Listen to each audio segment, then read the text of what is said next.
If you want to grow a vine which will bloom flowers throughout the year, then Bleeding Heart can be a good choice. Though monsoon is the ideal time for its bloom, but the plant flowers all through the year in my garden. Friends, you can see even in the month of October, it's growing pretty good.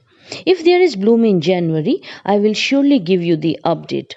I have got lot of queries on Bleeding Heart, would try to answer them accordingly. The most asked question was why there is no bloom on my Bleeding Heart plant though there is good green foliage. First, provide the conditions for growth. It's a semi shade plant. The plant grows pretty well under shade but needs morning sun or half day sun is okay. Shower the plant daily. No root rot issue. The plant needs humidity. Soil should be porous and moderately fertile. If your plant is not blooming for a long period of time, then prune the stems. Previously, even I found green foliage but no flowers in them. Then I got it that long leggy stems do not form buds. This is one of my Bleeding Heart plant kept under half day morning sun. Temperature usually fluctuates, so when I find temperature above 28 degrees Celsius, I shift the plant somewhere else on my garden. Look at the base, the stems are mature and need not prune here. But as I want to trail up the plant, we'll prune the stem at the apex after flowering completes. Bleeding Heart flowers persist for 1 month or 40 days, sometimes even more. Lack of manure can be the second cause for non flowering. If other conditions are okay, then you can add 1 spoon Epsom salt, which is magnesium sulfate, and half spoon DAP to the soil once after 20 days. But trust me, I don't need external fertilizer for the flowering. Stay tuned, friends. Until end, I will show you flowers on small little plants which are having flowers on them even after monsoon. Too much dry and arid regions may be the third cause of non flowering. So keep the plants under semi shade and shower the plant twice daily for these regions. Lastly, I would like to tell you that in spite of providing all these conditions, focus on pruning the leggy stem. Here there is a long leggy stem, but you have to identify the stem, of course. So look at the stem attentively. The stem will never produce flowers. Usually F1 and F2 stem do not produce flowers. After the prune, the second or third stem that will arise from the cut will surely bloom.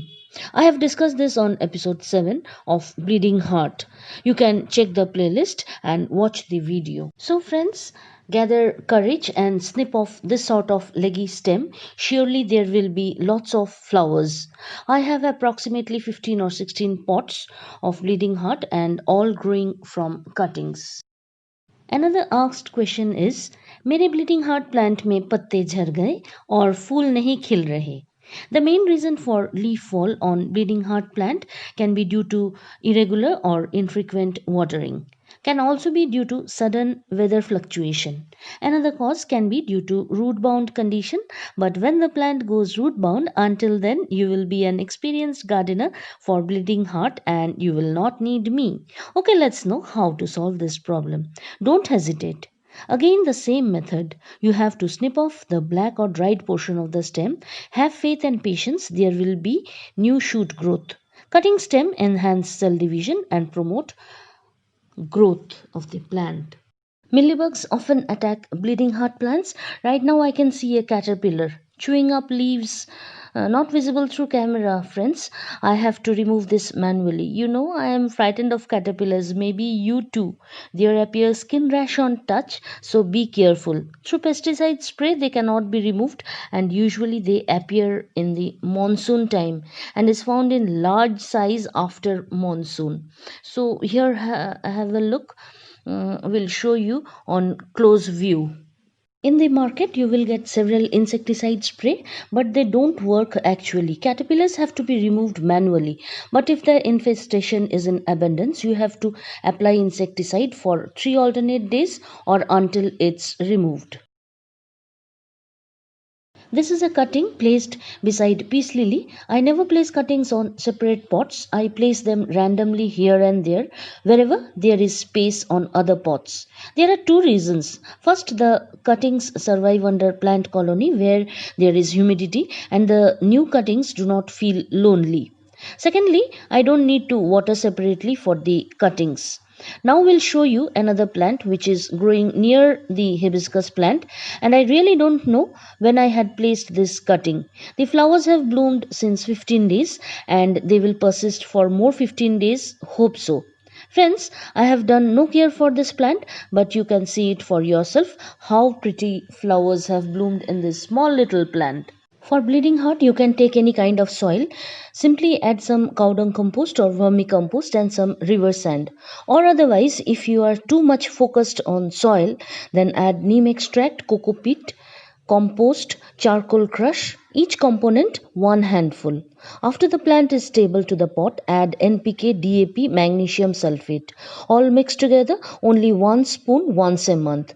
Again, I want to repeat, I actually do not add fertilizer to my plants. I have 3 fertilizers: the prepared soil in my garden, the weather and climate of my region, and the care that I pay for my plants.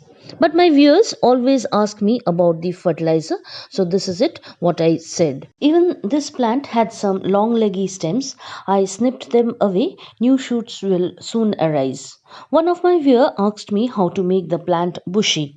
If you do not prune the plant, shoots will not grow. This is common for all plants. So friends, after the flowering, cut the stems and place the 6-inch cuttings to the same pot. Make some cuttings and place them together on the same pot. When all cuttings will show flowers, the plant will look bushy. This is another bleeding heart plant trailing up. The flowers are on bloom last 1 month. Viewers also ask me that there are black spots on leaves. This may be fungus attack or some other infestation. Maintain a routine spray of neem oil. Do not let your plants to be infected. Spray neem oil and liquid soap mixture to your plants every after 15 days. 5 ml neem oil and 1 spoon liquid soap added to 1 liter water. Mix well and spray. Sometimes it becomes quite difficult for me to sort the problems only by reading the queries without seeing the plant condition, without hearing the weather type. So friends, you can follow me on Instagram and Facebook page Passion Garden. Both the links will be attached on description box. You can send me the plant picture and solve your problems. So that's all friends. Subscribe my channel and hit the bell button. Stay connected for more exciting videos on my channel. Bye bye. Lots of love from Garden Hill.